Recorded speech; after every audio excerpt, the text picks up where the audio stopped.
What is up, all you beautiful people? It is I, AkemiTCG, back here with a brand new video. Yu-Gi-Oh! Is getting very expensive. Pretty fast. We got Lightning Storm, we got Evenly Matched, we got Appaloosa, Axis Cold Talker, Pot of Extravagance. I know it's getting reprinted soon, but it's expensive.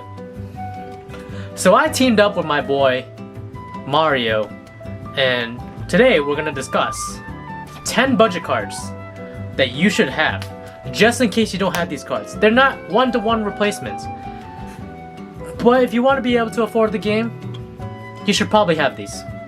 Enjoy.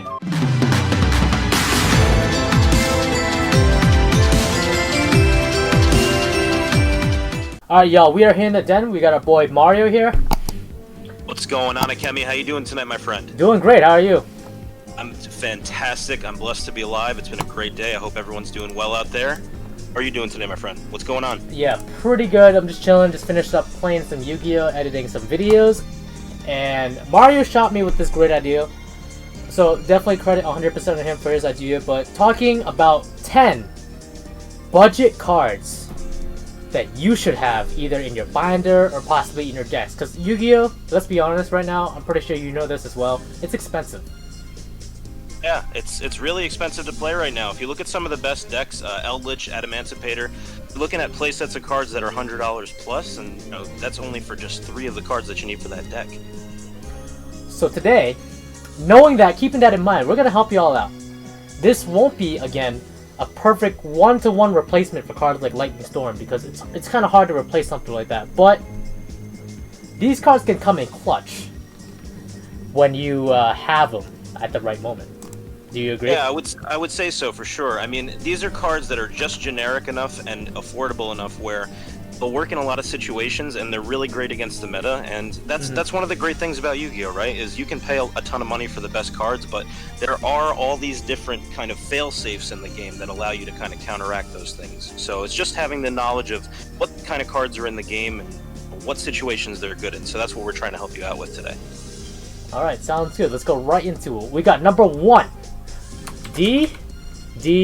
Not Trainer, DD Crow. Quick effect. Boy, the Crow. It's so good. Level 1, Dark Winged Beast. Pitch this card to the graveyard during either player's turn. Target one card in your opponent's graveyard. Banish it. It's gone. It's gone.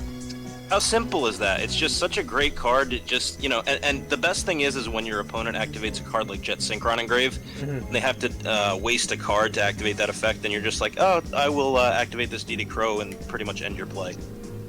Yeah, exactly. Even if they try to Monster Reborn in their card, then you just pop up with DD Crow. Against Salamander, it's great. And it doesn't even have to be a monster, okay? Banish any card in your opponent's graveyard. Think about that, guys.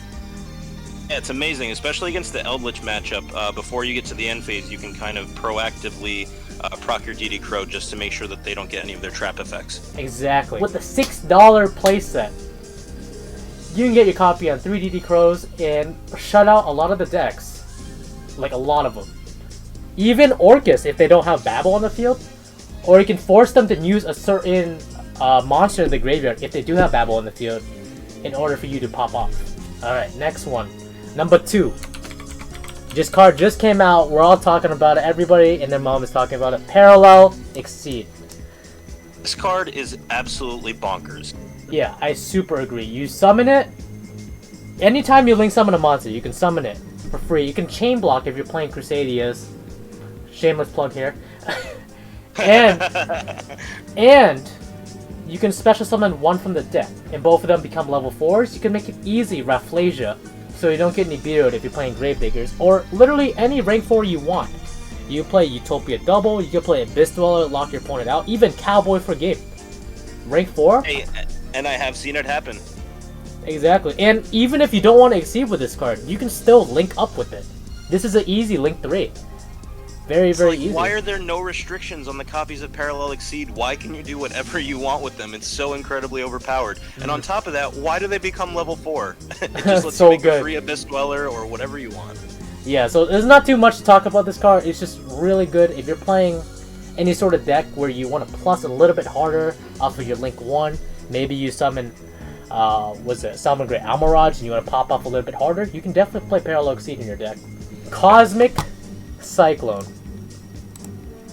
Oh This is boy. one of my favorite spell cards for spell and trap removal, I have to say. I run this in pretty much every single deck that I play. Yeah, remember, it's not just good in Duel Links, it's actually good in real Yu-Gi-Oh! Too. I don't know if y'all Duel Links players are watching, but this card, banishing spells and traps, is so good. The reason being is, you know, Eldritch gets the recursion from the trap cards if they're sent to the graveyard. Babel gets recursion, and sometimes you have to kill Mystic Mind. You want that thing abolished to the Shadow Realm too. Just send that thing right back to where it came from. Exactly, to the Shadow Realm. And there's not too much to talk about this card. It's very good. Alright, next one.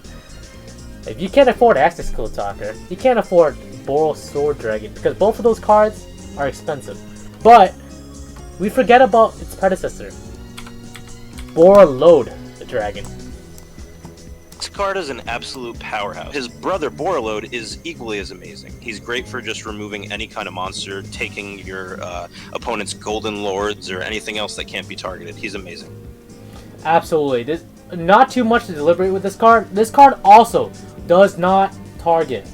It just places that monster to a zone this card points to. So if they have, let's say, an Avermax on the board, I know a lot of people have trouble getting over Avermax. You just simply use Borelode, attack, grab Avermax, it's yours, attack with the Avermax. That's all you gotta do. Oh yeah, and that usually happens in a late or mid to late game situation, I would say. So once your opponent only has 1 to 2 cards in their hand and you have a Borelode and an Avermax, yeah, it's not really easy for them to get over that. It's pretty rough, Alright, next one.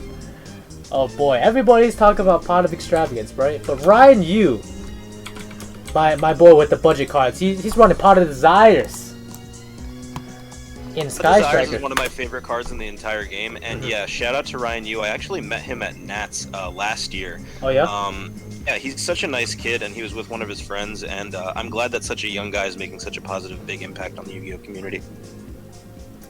Yeah, just if you play a lot of 3-ofs in your deck, and you want a generic draw card with literally no limitations afterwards. There's literally no limitation on this card. Like, Pot of Extravagance says you can't draw afterwards, and you also lose randomly 6 cards in your extra deck. But Pot of Desires, you just banish the top 10 cards, and if you're running 3 of everything, it's very unlikely you're gonna like hit a key piece of your deck, if you know what I mean. Actually, that's what I was going to ask you. I've heard the term Pot of Neg 9 thrown around the Yu-Gi-Oh community quite a bit. What do you have to say about that? Look, when this card came out, it's very controversial, right? Because, you know, with every pot card that comes out, it's always a bigger and better one. Like, Pot of Desires, when this card came out, was like $50 to $100, roughly. I think at its peak it hit 100. And same with Pot of Extravagance. A lot of people are saying, oh, you neg 9, because you're losing 9 cards, or you're losing, 10 cards to draw 2 cards off of it. And you're also losing itself. So that's 11. So that's neg 11 plus 2, neg 9. That's the math. The math does add up. I'm Asian, I know that. So, well, a lot of people say that Pot of Desires is bad. I just don't understand. I really don't. Because even if they ash it, you can still draw. Yeah, you can another absolutely. thing that I really like about Pot of Desires that you have to keep in mind is that when you activate that card and you banish the top 10 to draw 2, really don't even know that if you pass the turn to your opponent, would you have even gotten another turn? So that's what you really have to think about is, on your turn, you want to plus, in my opinion. Right. I believe in plussing. So when you activate this card, you plus 1 card. That's what makes it amazing. Right. It's even better because, let's say you're going first, right? You have 5 cards in hand. So technically with Pot of Desires, you have 6 cards in hand. Mitigating that one Desires you got rid of. And you're very unlikely to draw into another Desires. I know a lot of people are going to be saying, oh, I draw into Desires all the time with my Desires. But based on math and probability, it's not as often as you think. It's really not. Right, and I would say that increasing the likelihood of seeing Desires by playing 3 copies is worth more than the risk of drawing into a second one.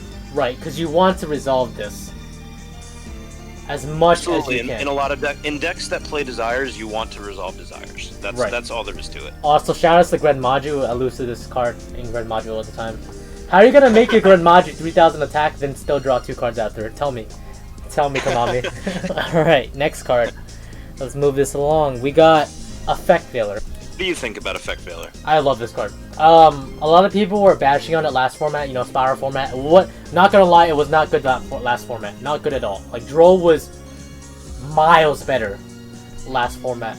But now with Effect Veiler, it's just so good right now because everybody's running around with Link Cross, Auroradon, like everything. You need as many hand traps as possible in order to interrupt Eldritch combos and Adamantipator combos. That's just the name of the game.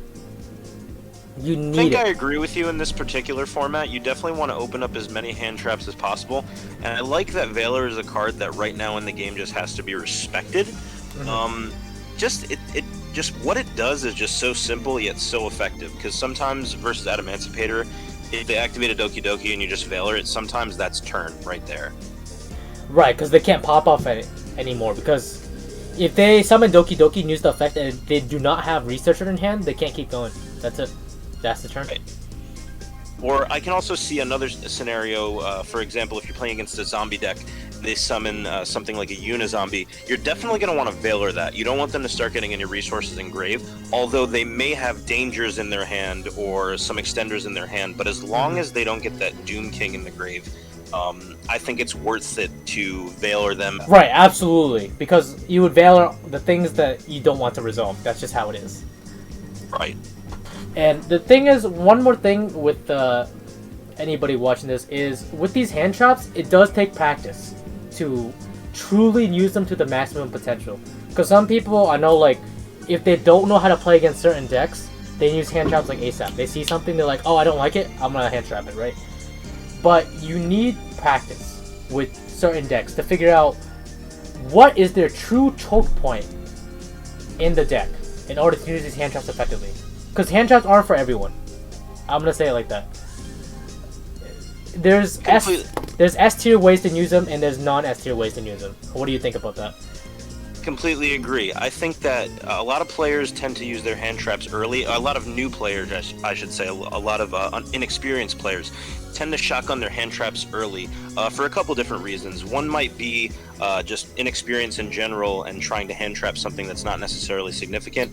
Another theory that I've seen is just hand trap early and then maybe stop any play that your opponent may have had, because if you think about it, 5 cards in hand is not a whole lot, but keep in mind there are quite a few 1 cards in the game that do a lot of good things, but it's possible to brick in any deck. But yeah, what I would always say about hand traps in general is you want to try to wait to use any card at the latest possible moment that it can be used. You want your opponent to commit to as many things as they can, and then finally when they put up something that threatens you, then maybe you start to consider using those hand traps. Right, and sometimes you have to preemptively use these hand traps too, because, you know, people are playing Rafflesia, so you have to be very, very careful here. Like, say they summon 2 level 4s, and it's past 5 summons, and if you think they're gonna summon Rafflesia to prevent you from using your Nibiru, you should probably use it then.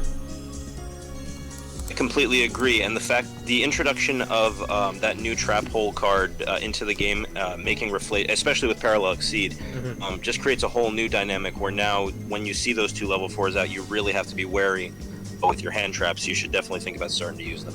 Absolutely. Alright, next card is gonna be, we talked about it a little bit earlier in this video, and you haven't guessed it yet. It's Abyss Dweller.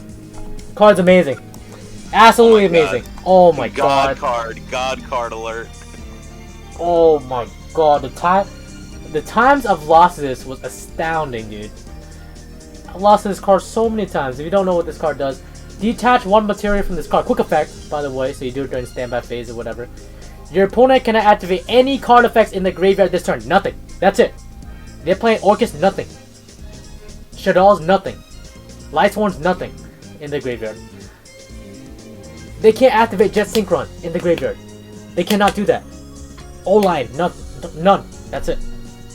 What I love about this card, particularly as a Salamangreat player, is if you have this card with a Salamangreat Link and a Roar, you're pretty much immune to permanence on your Abyss Dweller, because if they activate an impermanence, you can just roar it, and if they kaiju you, if they kaiju you, you would be in a bit of trouble. Yeah, if you get kaiju, you lose, man. That's the name of the game. And speaking of kaijus, the next card is gonna be Jamison. Not just Jamison, but literally any of the kaijus. You can play any of them. They're all cheap except for the dark one, but it's getting reprinted. The reason Gameciel is the most popular one is obviously because it has the least amount of attack, so it's easy to beat over. Yeah, there's not much to deliberate about this card. If there's any boss monster you can't get over, or if they have a problematic Omni Negate, or maybe a Dragite, and you really want to play a spell card, you can just Gameciel over it, tribute their monster. Yeah, exactly. I mean, the one thing that's really great about Gameciel is it tributes the monster that you're trying to get rid of. Even something as powerful as Ultimate Falcon that's unaffected by everything can still be sacrificed, fortunately. So Kaijus are kind of like, again, they're another one of those fail-safes in the game where you kind of need them to exist. The only real downside is if you do play the Kaijus or side them in, and you happen to be going first, they do nothing in your hand. So it's literally, if you're going first and you're playing Kaiju, let's say you open up a Gameciel, that means you only have 4 cards in your hand to work with. That's just something to keep in mind. The next card we're looking at is number 9, Artifact. Not Scythe, not Sanctum, because Sanctum's not cheap, I'm sorry guys. I really wish it was, but I kind of don't at the same time because I hate that card playing against me. Artifact Lancia. Artifact Lancia, no banishing for you. Yep, at all. If they're playing Salad, yep, yeet. Was it Orcus? This card completely kills Orcus. Basically, you pitch it during your opponent's turn. You contribute it from the hand or face up on the field. So if you somehow have it on the field, then neither player can banish cards for the rest of the turn. So it's a 1-turn Imperial Iron Wall. Hand trap. Of course, it's an artifact, so if I'm not mistaken, you can set it in your spell and trap zone if you think your opponent's gonna try to pop it if you're playing a deck like Guru or a Altergeist or another back row heavy deck. Yep, you can definitely do that as well. So, a lot of flexibility with this card. You can use it to bait out your opponent if you really think they're gonna pop it. But it's super up to you. It is a hand trap too, so you can choose to keep it in your hand if you want, which is the beauty of this card. And then last but not least, oh boy, so a lot of these cards are from Dual Devastator, right guys? But so we're not sponsored, just a heads up. But the last card is Summon Limit. Oh boy. That is Emptiness 2.0. Neither player can summon more than 2 times per turn, okay? 2 times, that's it. You can make your board, if you're playing a deck that makes it board, set this card, and your opponent can't do anything. That's it. What are they going to do with 2 summons? Seriously, what are they going to do? If they do not have an answer to this card, some decks straight out lose. This card is so much hate. It literally says, okay, you've summoned your Needle Fiber, activate your effect so I can chain the summon limit, and I'll be taking my turn now. Absolutely. Like, what else do they do? They're going first, and they do not have Lightning Storm. They have nothing for it. That's it. This card is a blowout card. Very blowout card. I think it's probably the strongest generic floodgate, or one of the strongest generic floodgates out there, because it's so splashable in almost any deck. I would have to agree with you, and again, I don't mean to be biased, but as a Salamangreat player, this card is extremely broken, because you can summon limit them on their turn, and then on your turn, if you have a Foxy engraved, you can activate your own Foxy's effect to pop your summon limit, and then go for OTK. Exactly. So, this card is just good. Like, I've actually, at a locals, before all this started, my opponent set 3, summon a monster pass, right? And I played evenly matched, and he keeps his back row. And I'm like, what card could this possibly be? I go into my Crusadia monster, link up into a link 1, and he just flips summon limit. And I'm like, yep, it's over. You were stuck on a Magius with 100 attack. I'm 100 attack, what do I do? Nothing. Absolutely nothing. Yeah, that's brutal. Oh, that hurts a lot. Ouch. And that is about it for our video. Here is our top 10 list. We're DD Crow, Paralog Seed, Cosmic Cyclone, Pot of Desires, Effect Veiler, Gameciel, or any of the Kaijus for that matter, Artifact Lancia, Summon Limit, Borel Dragon, and Abyss Dweller. So any last words you want to say, Mario? Oh, I think we did a really good job with this list. Like I said, these are some cards that are really prevalent in the meta right now, and they're really affordable, so especially if you're just getting into the game, these are definitely some cards that you're going to want to have at your disposal for when we get IRL Yu-Gi-Oh! Back after the pandemic has ended. Okay, and so this ends our video. We're most likely going to be doing this on a monthly basis, just so We have some like kind of like rolling content here, and also with the top 5 budget deck video. Let me know down below if any of you enjoyed it, and if y'all want to see Mario back, then I can grab him back too. Sound good, guys? Sound good, dude? I'm like, I forgot we're not live streaming. Yeah, Kemi, thanks so much for having me. It's been great speaking with you, and yeah, thanks so much for your insight. Alright, everyone, hope you all enjoyed. I'll see you guys in the next one. Make sure to like, comment, and subscribe. Smash that like button, hit that bell notification, and I'll see you guys in the next one.